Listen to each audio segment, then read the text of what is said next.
cette terre, je me lance. Je ne veux pas rater, je ne veux pas lâcher. Peu importe les circonstances, tiens-moi par la main, oh, je t'en supplie, guide-moi. Jésus, tiens-moi par la main ce soir, tiens-moi par la main, guide mes pas, guide-moi. Ah, et tiens-moi par la main, oh,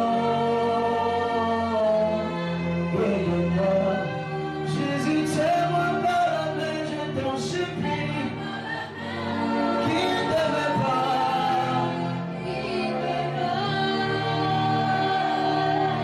tiens-moi par la main, oh, oh, guide.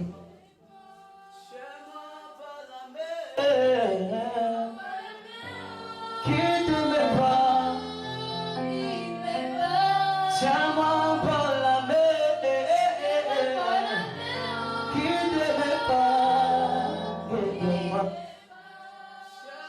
Par la main,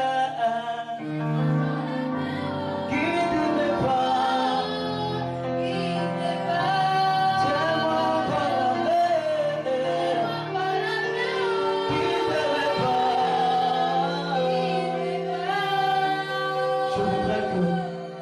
Je voudrais que tu dises quelque chose à Jésus. Je voudrais que tu dises à l'Éternel que je ne veux pas sortir de ces lieux sans avoir renoncé aux œuvres de Babylone. Je voudrais que tu dises à Jésus, je ne veux pas sortir de cet endroit sans avoir renoncé aux œuvres de Babylone. Alléluia. Amen. Est-ce que quelqu'un est là? La Bible déclare que le royaume de Dieu appartient à ceux-là qui se font violence. Bien-aimé, je voudrais te rappeler quelque chose. Que ce soir tu es venu au rendez-vous pas pour regarder ton frère. Tu es venu au rendez-vous pour communiquer avec Jésus. Tu es venu au rendez-vous pour être en contact avec lui. Amen. Alors je ne voudrais pas que tu restes genre dans ton coin un peu trop pensif. Non. Je voudrais que tu réalises quelque chose. Il y a un chant qui dit: je me suis réveillé ce matin, combien te dire combien je t'aime. Sois élevé mon sauveur, oh ça te rappelle. Tu te réveilles le matin, je ne sais pas comment tu t'es réveillé. S'il te plaît, maestro, diminue un peu, je t'en prie. Je ne sais pas comment tu t'es réveillé le matin. Je ne sais pas comment tu as fait pour arriver ici. Mais je voudrais te dire quelque chose de très sûr. La raison pour laquelle tu es ici en ce lieu, c'est pour communiquer avec Dieu. Amen. Amen. Et pour renoncer aux œuvres de Babylone. Ne regarde pas seulement ton frère, ne regarde pas ta soeur. Ne dis pas ma soeur n'a pas prié, moi je ne veux pas prier, non. Servir Dieu c'est important, c'est bien. Mais la fidélité, on a le prix à payer. Amen. Amen. Alors ce soir, soyez les bienvenus dans la maison de Dieu. On offre.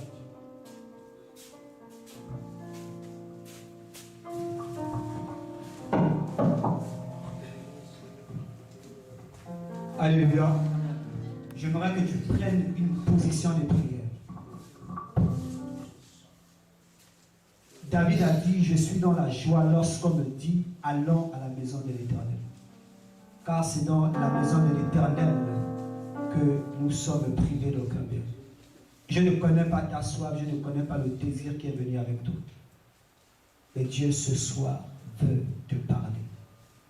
Alors demande à Dieu d'ouvrir la porte de ton cœur. Demande à Dieu d'ouvrir ton entendement spirituel afin de capter ce qu'il y a à te dire ce soir. Prie, lève-toi dans le nom de Jésus. Je prie, Seigneur, dans le nom de Jésus, afin que tu nous parles ce soir. La Bible dit que tu as envoyé ta parole et c'est ta parole qui nous a parlé, qui nous a guéris. Je prie ce soir, Père, que personne ne retourne de la manière à laquelle il est venu. Je prie, oh Dieu, que tu donnes à chacun la sémence que tu as prévue pour lui. Je prie, Seigneur, afin que tu communiques à tout un chacun selon son besoin. Père, je prie afin que ce soir, au travers du thème de ce séminaire, que tu nous délivres des œuvres de Babylone et que tu nous fasses rentrer, Seigneur, dans ta demeure, dans ton paradis, dans ta nouvelle Jérusalem. Je prie, Seigneur, que la chair se taise et que ton esprit se dispose à nous parler. Je proclame que l'atmosphère devienne favorable à ta présence. Je repousse et je refoule tout esprit nuisible à ta parole. Je contrecarre contre toute force maléfique qui osera bloquer l'entendement spirituel de tes enfants ce soir. Amen. Je lève ma voix au Dieu de gloire, Amen, de près et de loin, contre toute force qui se levera pour s'aimer la confusion, la distraction, le sommeil. Je repousse, Seigneur, tout esprit de lourdeur et j'annonce, Seigneur, que notre éveil spirituel soit favorable ce soir. Sois béni, sois glorifié, Yahweh. C'est dans le nom de Jésus que nous disons Amen. Tu peux acclamer très fort ton nom.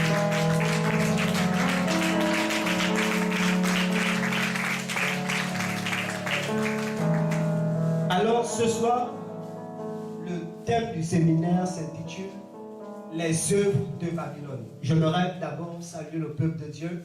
Que le Seigneur te bénisse pour ta présence. Que le Seigneur vous bénisse pour tous ceux qui se sont déplacés pour honorer l'invitation. Mais j'aimerais te dire que le Seigneur a suscité quelqu'un pour permettre à ce que tu viennes ici parce qu'il a quelque chose à te dire concernant les œuvres de Babylone. Amen. Amen. Alors, quand on parle de Babylone, le mot Babylone en grec parle de la confusion. En fait, à Babylone, c'est la confusion totale. Tu ne peux distinguer qui est de Dieu et qui n'est pas de Dieu. À Babylone, tu ne peux distinguer qui est serviteur de Dieu et qui n'est pas serviteur de Dieu. Babylone, c'est les œuvres de Satan. Babylone, c'est la manifestation des œuvres de la chair, étant même à l'église, mais vivant la vie du monde. Alléluia. Ces choses, ces vertus, sont des vertus qui sortent de Babylone. Mais pour ce soir, j'aimerais que nous mettions l'accent sur la décision totale et radicale de sortir par rapport aux œuvres de Babylone. Quand je parle de la décision, je ne parle pas d'une décision qui passe. Quand je parle de la décision de sortir des œuvres de Babylone, je parle d'une décision ferme pour sortir de Babylone. J'aimerais que nous ouvrons nos Bibles en Romains chapitre 6, verset 23.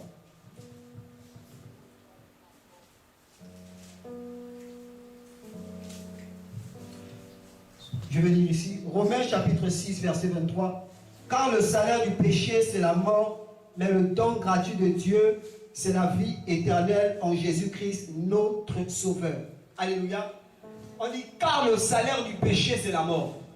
Et selon les œuvres de Babylone, l'une des choses que nous devons comprendre, c'est que Babylone aussi, c'est le mode de fonctionnement du péché dans toutes ses formes. C'est tout ce qui ne glorifie pas le Seigneur qui est défini comme étant les vertus de Babylone.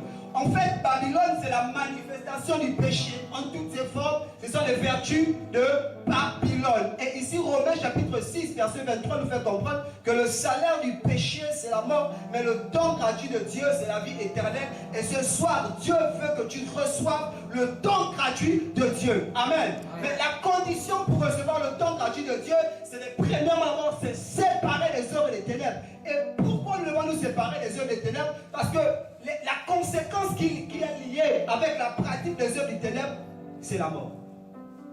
Amen. Amen. La Bible dit que le salaire du péché, c'est la mort. En fait, le péché n'a pas de vertu positive du point de vue de notre âme. Le péché se révèle comme étant une bombe atomique qui a pour seul objectif de nous détruire tous. Alléluia.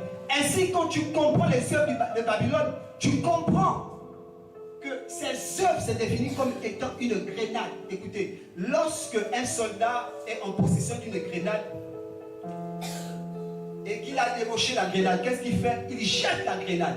Parce que le danger, c'est que s'il garde la grenade au milieu de ses mains, cette grenade risque d'exploser et le détruire lui-même.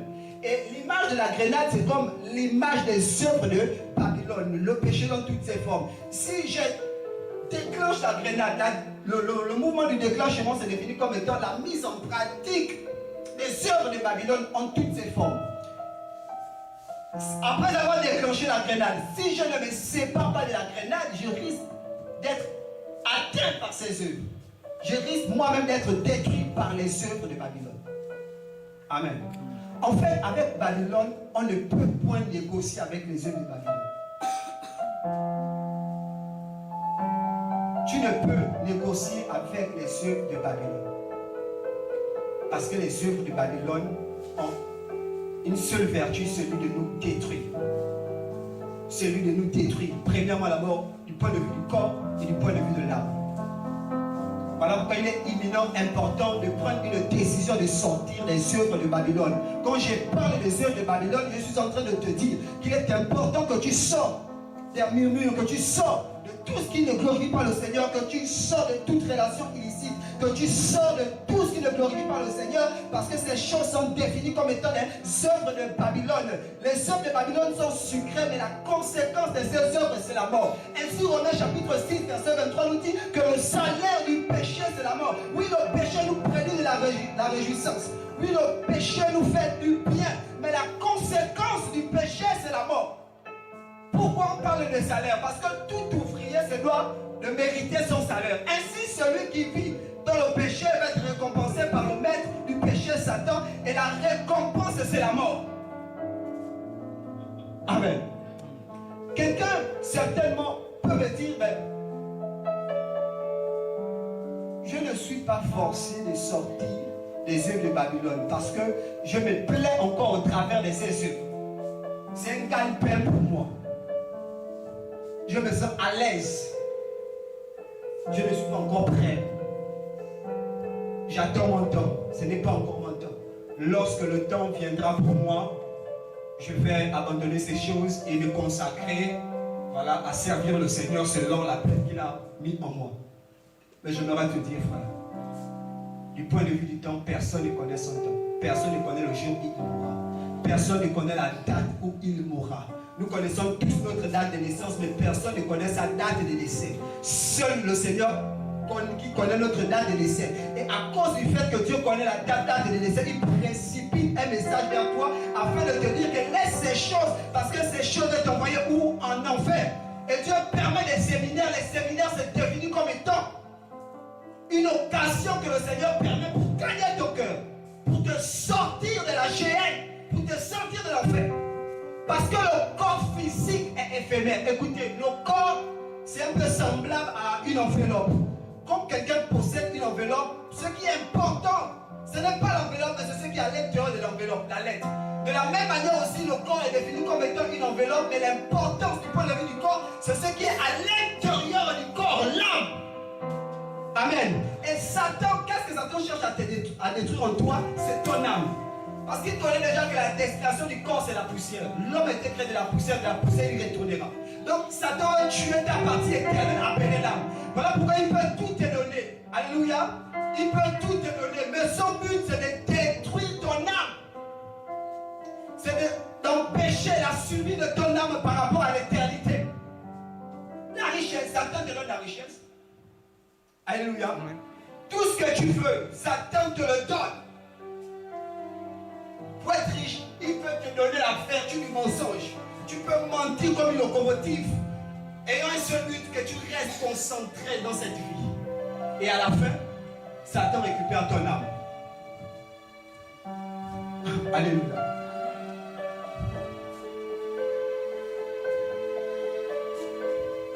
Pourquoi il est important de prendre une décision rapidement? Pourquoi il est important de prendre une décision? Parce que personne ne connaît le jour de sa mort. La mort peut te surprendre. La mort peut te surprendre. Alléluia. On ne meurt pas seulement lorsqu'on est malade. Il y a des personnes qui se sont réveillées lorsqu'ils mettent seulement la plante du pied au sol. La mort le frappe. Il y a des personnes qui sont allées dormir. Ils n'ont pas eu l'occasion de se réveiller. Ne te dis pas seulement que bon, vu que je suis en bonne santé, c'est que je ferai demain. La Bible nous parle dans le livre de Luc d'un homme qui disait en lui-même, réjouis-toi mon âme. Pourquoi? Parce qu'il avait tellement possédé les trésors de la terre, il se disait, réjouis-toi mon âme car demain t'appartient. La Bible nous dit que Dieu peut nous dire que ce soir même, ton âme te sera redemandée. Alléluia. L'importance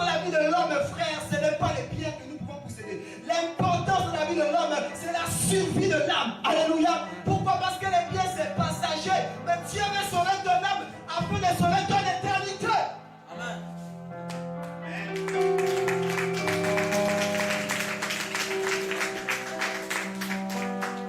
Marc dit que certes il est un homme de gagner tous les biens de la terre et perdre son âme à la fin.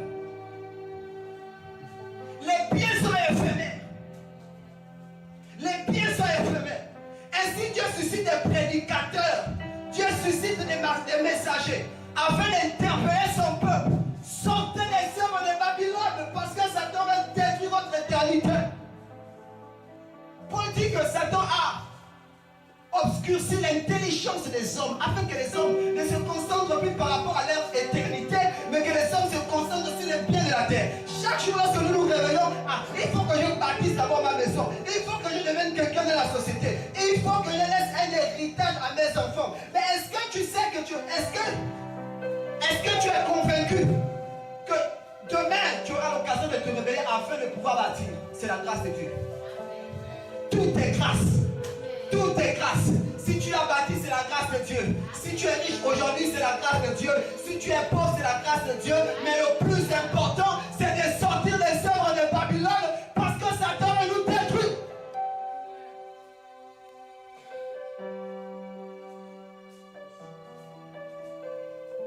Satan ne connaît pas les émotions. L'homme est émotionnel. C'est une partie de l'amour que Dieu a mis en l'homme, les émotions. Parce qu'au travers des émotions, nous pouvons venir vers le Seigneur. Mais les démons, la couette, Satan et sa couette, les démons ne connaissent pas les émotions. Alléluia. Voilà pourquoi même si tu avais tes 5 enfants en train de marcher, il peut permettre qu'un camion passe afin de t'amener tous trois en enfer. Et Dieu, lorsqu'il peut observer les plans du diable dans toutes ses formes, il suscite des prédicateurs de loin et de près. Criez et annoncer à mon peuple, sortez les œuvres de Babylone. Pourquoi? Parce qu'il veut sauver son peuple. Parce qu'il veut sauver son peuple, frère. Dieu veut sauver quelqu'un. Dieu veut sauver quelqu'un. Dieu veut sauver quelqu'un. Et la partie que Dieu veut sauver en toi, c'est ton âme. La terre est éphémère. Le rôle du corps, c'est de nous permettre d'être au contact avec la vie physique. C'est le seul rôle du corps. Mais l'éternité, nous vivons éternellement au travers de l'âme. Et c'est cette partie éternelle que Dieu veut sauver. Et c'est aussi cette partie éternelle que Satan veut détruire. Et ce soir, Dieu veut que tu prennes une décision. Dieu veut que tu prennes une décision le plus vite possible. La Bible dit, pourquoi te vends-tu le lendemain car tu ne sais même pas ce qu'un jour peut enfanter? Quelqu'un peut se dire en soi, oui, la parole me touche certainement. La parole, oui, ça me touche. Mais je vais attendre la semaine prochaine ou demain pour pouvoir appliquer cette parole. Mais pour ce soir, je me concentre d'abord sur mes choses. Ne te vends pas le lendemain. Tu ne sais pas si demain tu verras le jour. Concentre-toi au travers de la parole que tu as reçue. Prends une décision afin de sauver ton éternité. L'éternité se sauve au travers de la parole qu'on écoute dans l'immédiat.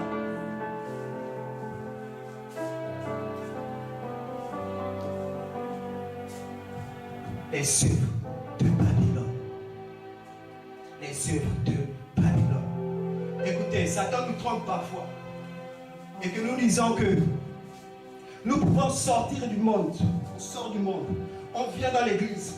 Et le fait d'être à l'église me définit déjà comme étant quelqu'un qui est sauvé parce que je suis tous les jours à l'église. Écoutez, ce n'est pas le fait d'être à l'église qui te sauve, mais c'est la vie de l'église qui te sauve. C'est la mise en pratique de la parole de Dieu qui te sauve. Donc tu peux être à l'église et aller en enfer. Et les prédicateurs modernes nous enseignent que lorsque tu es à l'église, ton nom est déjà inscrit dans le livre de vie. Non, non, non, c'est la vie de Jésus qui sauve. Je peux être le plus grand prédicateur, mais si je ne vis pas la vie de Jésus, si je ne mets pas en pratique sa parole de Dieu, cela ne sert à rien. Alléluia. Je constate une chose que le plus souvent lorsqu'on part en évangélisation et qu'on tombe sur des chrétiens, ces frères ont souvent l'habitude de nous dire, écoutez, nous, on prie déjà, partez vers ceux qui ne prient pas déjà. Tu pries déjà. Est-ce que ta vie est conforme sur la parole de Dieu? Tu pries déjà. Est-ce que si tu meurs aujourd'hui, tu iras au ciel? Tu pries déjà. Ça, c'est le mode de fonctionnement de Babylone. Babylone nous fait croire que si je suis simplement pianiste, chantre, prédicateur à l'église, que je suis déjà spirituellement parlant au ciel. Non, non, non, non, non, non. Ce n'est pas le service qui va t'amener au ciel. Ce n'est pas le service qui va t'amener au ciel. Mais c'est la vie de Jésus qui nous amène au ciel. Ainsi, Dieu veut que tu prennes une décision, celui d'appartenir à Jésus. Amen. Te marier, c'est une décision. Faire tout ce que nous pouvons faire, c'est une décision. Mais la meilleure de toutes les décisions, l'extraordinaire de toutes les décisions, la décision de toutes les décisions, c'est de décider de marcher avec Jésus, c'est de décider de laisser Jésus pénétrer dans son cœur. Voici la meilleure de toutes les décisions, c'est de choisir Jésus comme étant son partenaire de vie. Et prends cette décision ce soir, frère. Décide ce soir de choisir Jésus. Ne te laisse pas captiver par les actions de Babylone. Ne te laisse pas captiver par le mode de vie de Babylone. Parce qu'à Babylone, on s'en fout de ton mode de vie. Si seulement tu as l'église et que tu donnes ta dîme, c'est suffisant. C'est Babylone. Dieu n'est pas venu pour nous débrouiller. Dieu est venu pour nous sauver. Dieu n'est pas venu pour que nous remplissions nos églises. Numériquement parlant. Mais Dieu est venu pour gagner notre cœur. Chez les Hébreux, l'accent a été mis sur le cœur. Ainsi, Jésus pouvait dire aux scribes et aux pharisiens que ce peuple m'honore de lèvres et leur cœur est fortement éloigné de moi. Parce que la particularité chez Dieu, c'est le cœur.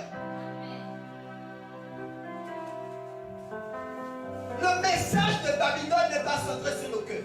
Le message de Babylone est centré sur l'escroquerie, est centré sur le dépouillement des âmes, est centré sur le message de la prospérité.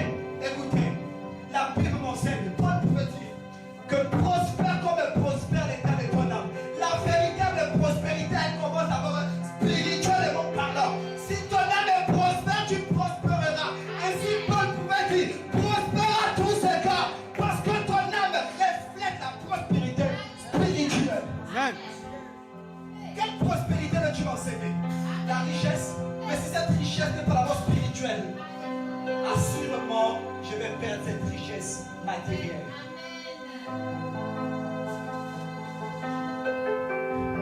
Sortons les œuvres de Babylone. Je nous en supplie. Prenons une décision de sortir des œuvres de Babylone.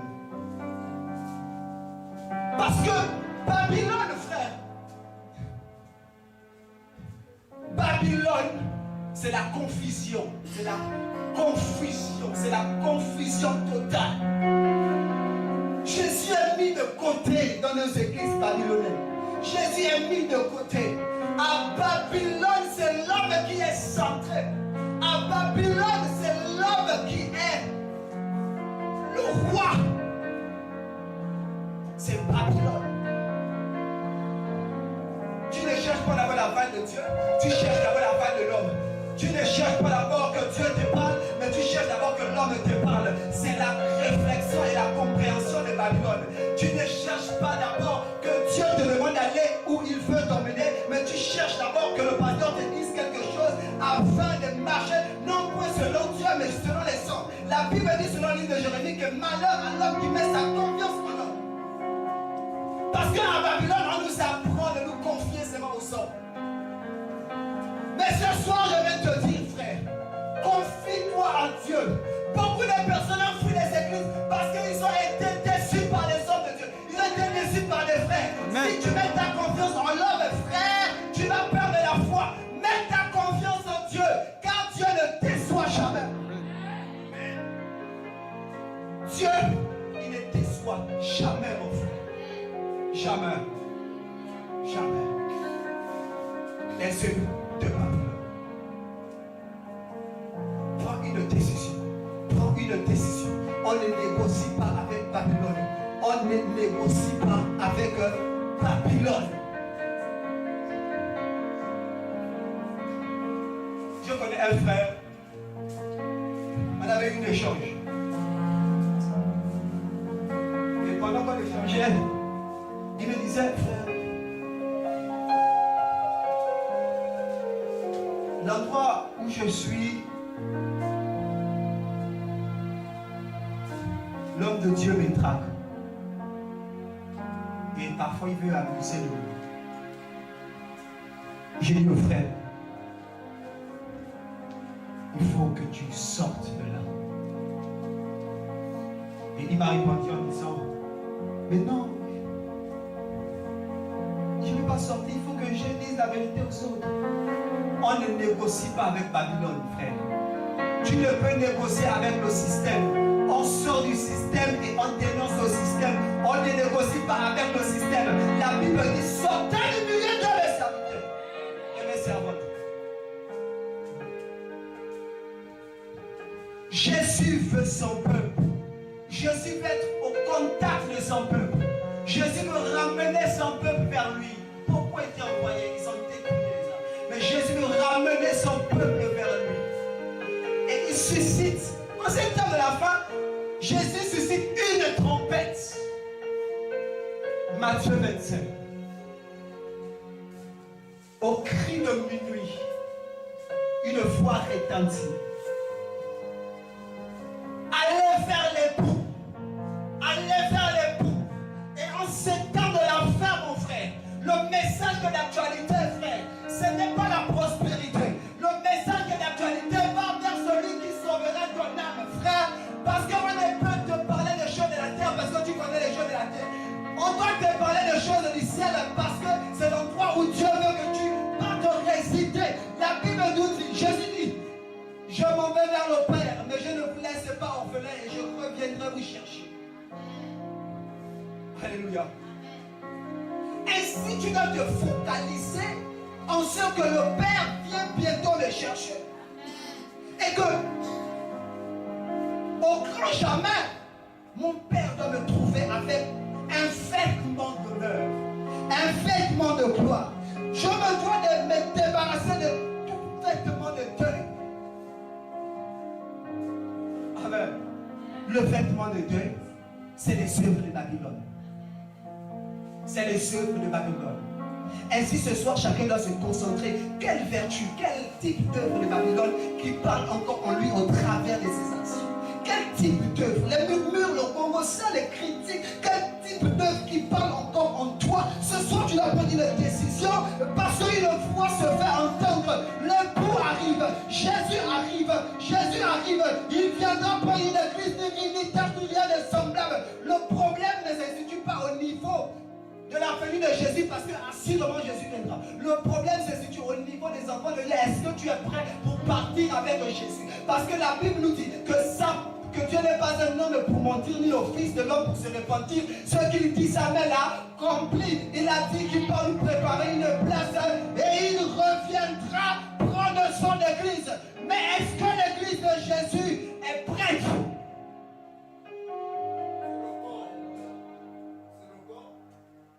Est-ce que l'église de Jésus est prête? Est-ce que nous sommes prêts? Est-ce que nous sommes prêts? Est-ce que tu es prêt? Est-ce que je suis prêt? Est-ce que nous sommes prêts? Est-ce que nous sommes prêts? Écoutez, Jésus viendra nous chercher pour les noces. L'époux viendra prendre son épouse. Pour les noces, je détruis toute pensée nuisible, tout esprit satanique et détruis au nom de Jésus. L'époux arrive. Satan ne va pas se manifester ce soir parce que le peuple de Dieu est captivé à la part concernant la parole. L'époux arrive prendre son épouse. Et toi, épouse de Jésus, tu te situes où? Parce qu'il viendra prendre son épouse pour les noces. Pour le mariage des mariages. Le mariage le plus glorieux. Écoutez, quand je vois souvent les mariages des Nigériens, je me dis, ah oui, ça c'est un mariage. Lorsque je vois les mariages des Américains, je dis, ah oui, ça c'est un mariage. Tu vois la classe, même le type de verre, le type de table, tu sens que oui, ça c'est un mariage de gloire. Mais le mariage qui nous attend est glorieux de glorieux.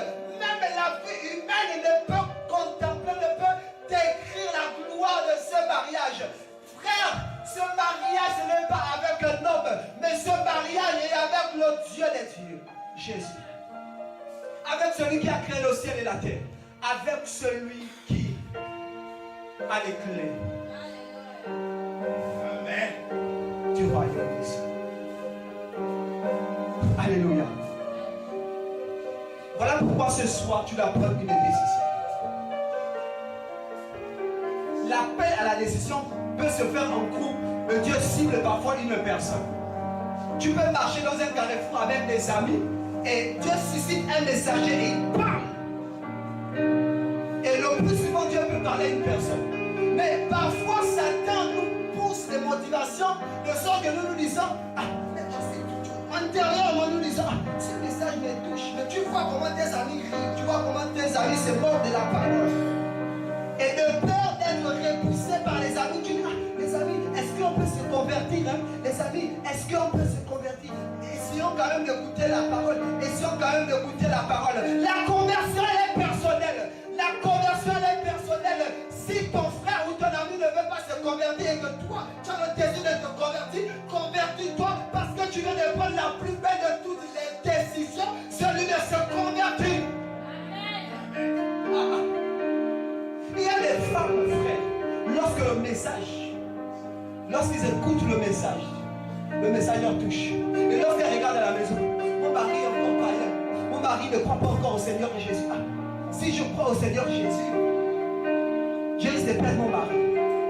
Parce que mon mari est encore dans certaines œuvres qui ne glorifient pas le Seigneur. Donc je suis obligé d'abord de mettre d'abord le message de Jésus d'abord à côté. Le jugement c'est sûr devant le trône. La Bible dit que l'homme, il est réservé à l'homme de vivre une seule fois et après c'est le jugement. Devant le trône, il n'y aura pas de couple. Devant le trône, il n'y aura pas de couple. Devant le trône, c'est chacun pour soi. Devant le trône, c'est chacun pour soi. Si tu es touché, accepte Jésus. Et ne te contente pas simplement d'accepter Jésus. Va dans le lieu secret. Recommande le cœur de ton mari au Seigneur. Dis Seigneur, moi je crie en toi. Et tu as dit que celui qui croit en toi, tu ne vas jamais le laisser dans la route. Je te recommande au cœur de mon conjoint. Car il est écrit que tu inclines même le cœur des rois. Et il se convertira. Parce que la Bible dit que c'est Dieu qui crée en l'homme le vouloir et le faire. Il est celui qui incline même les cœurs les plus endurcis. Si tu es touché, frère, tu es défini comme étant une source de vie. Et Dieu va utiliser la source qui est en toi pour contaminer ton mari, même pas seulement ton mari et toute ta famille. Il faut que tu prennes une décision. Il faut que tu prennes une décision. Il faut, assurément, il faut que nous prenions une décision. Jésus, oui, arrive, mais la mort, frère, ne fait que faire des ravages.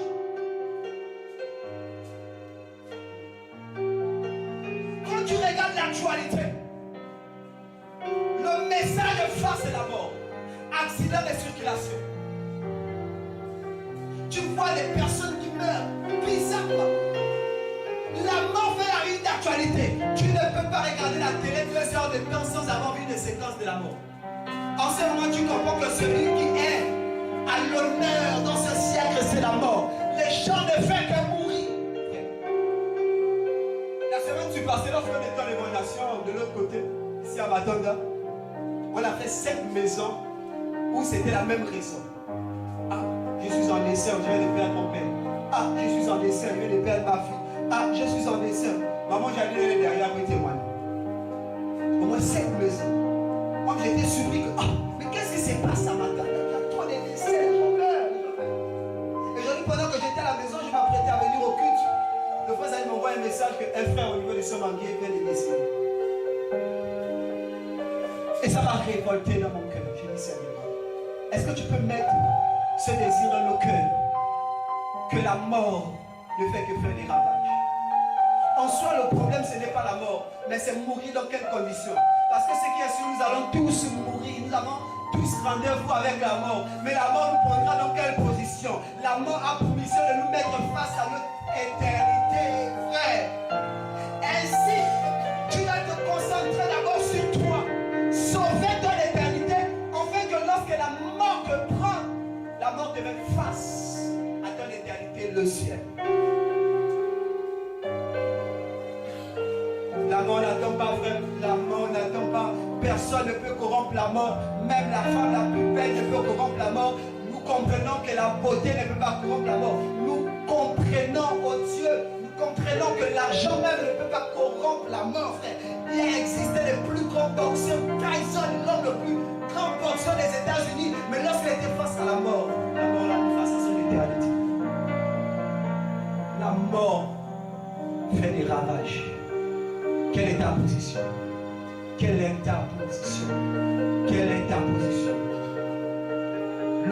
Le premier combat, ce n'est pas de chercher d'abord l'argent. Le premier combat, c'est de chercher d'abord la survie de son âme. Ainsi, si mon âme est sauvée, frère,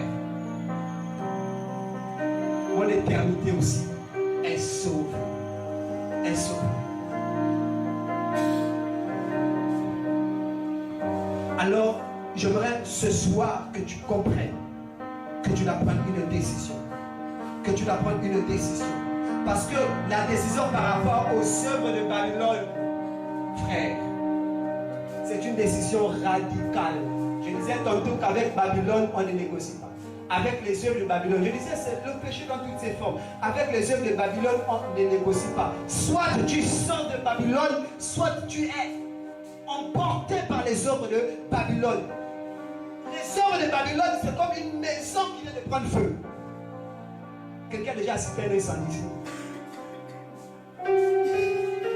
Lorsque tu es dans une maison et que la maison prend feu, frère, tu veux passer par la porte est déjà consumée. Tu ne pourras pas négocier avec le feu. Le seul réflexe, c'est de sauter, même si ce n'est pas la toiture. Sauter parce que l'instinct de survie viendra à l'instant T. Je veux survivre. Peu importe l'issue de la sortie. C'est comme ça que nous sortons des œuvres de Babylone. C'est comme ça que nous sortons des œuvres de Babylone. C'est comme ça. Face aux œuvres de Babylone, nous sortons radicalement. Simplement à l'écoute de la parole, je dis la décision, c'est dans l'immédiat par rapport à la sortie. Il n'y a pas de négociation. Voyez, en parlant de l'incendie, je suis quelqu'un qui a déjà assisté à l'incendie. Je me rappelle lorsque notre terrain familial avait pris feu. Ce jour-là, j'étais à la maison. Et pendant que j'étais à la maison, par l'arrière, je pouvais observer déjà des flammes de feu. Donc le temps de tourner par l'arrière pour essayer de prendre l'eau pour verser, afin d'éteindre la flamme. Quand je reviens devant, pour essayer de faire sortir les choses, le feu a déjà consumé la maison. Consumé la maison. Je suis dans le regret, mais Seigneur, j'avais un petit ou une petite culotte. J'ai dit, Seigneur, tout mon dressing, toutes les vestes ont brûlé. L'argent qui était caché s'est brûlé. Et le feu, c'est comme la mort. Lorsque le feu te prend, les comptes en banque restent. Lorsque le feu te prend, les gratte-ciel restent. Lorsque le feu te prend, les véhicules restent. Lorsque le feu te prend, même le mari reste. Tu n'as pas voulu te convertir parce que tu aimais trop ton mari. Mais lorsque la mort te prend, ton mari te met aux oubliettes et il épouse une autre femme. Amen. Et tu pars en enfer parce que tu as compté d'abord sur l'amour de l'homme. Or, si tu avais compté sur l'amour de Dieu, ton éternité devait être sauvée.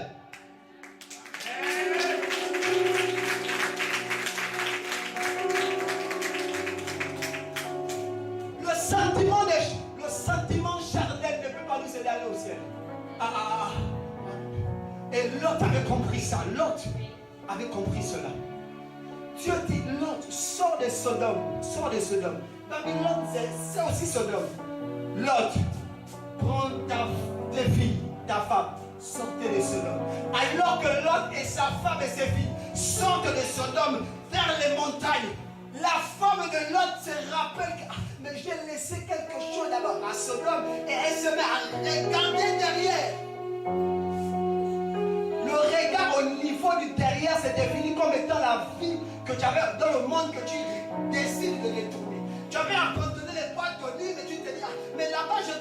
même des sous. Donc, il est important que je fasse d'abord de mis tout afin d'abord de m'enrichir. Et lorsque tu pars, il n'y a plus occasion de revenir parce que la mort t'attend là-bas et tu n'auras plus l'occasion d'aller vers le Seigneur.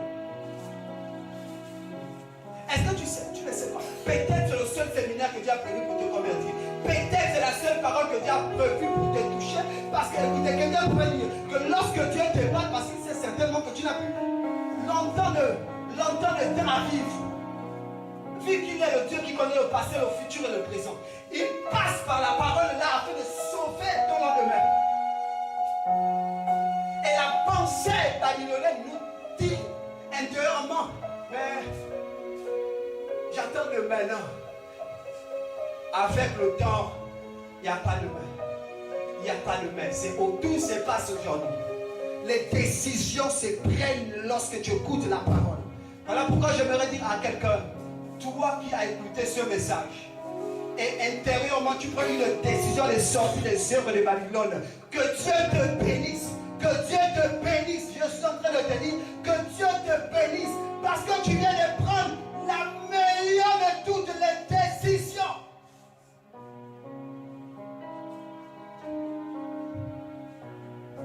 La meilleure de toutes les décisions. La meilleure de toutes les décisions. Et David avait compris cela.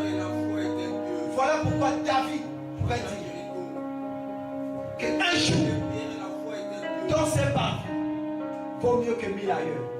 Un jour, dans ses parvis, vaut mieux que 1000 ailleurs.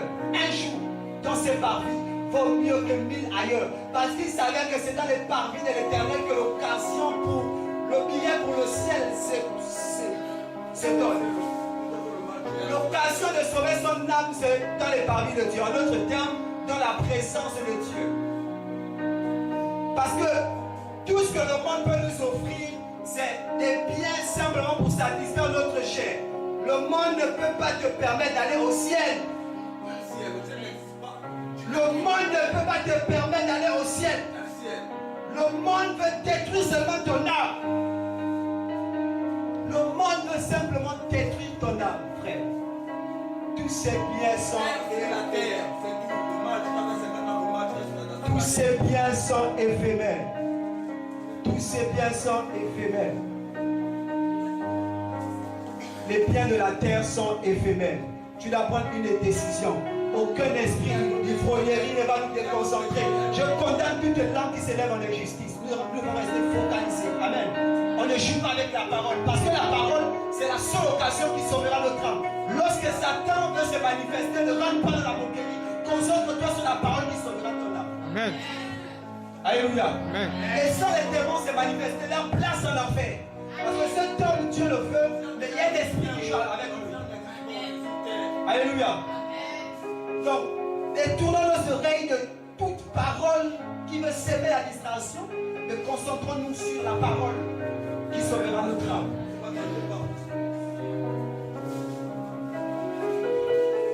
Alors je vais te dire ce soir, prends la meilleure de toutes les décisions. Prends la meilleure de toutes les décisions. Et selon ce message, nous avons compris que la meilleure de toutes les décisions, c'est de choisir Jésus. Ainsi s'achève mon message en disant, prends la meilleure de toutes les décisions.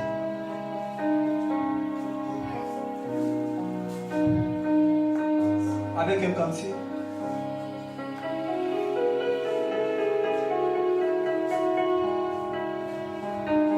Tu as écouté la parole. Tu as été interpellé par rapport aux œuvres de Babylone. Et ce soir, Dieu t'a conduit ici parce qu'il va te sauver. Parce qu'il va te sauver. Parce qu'il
souffle de vie.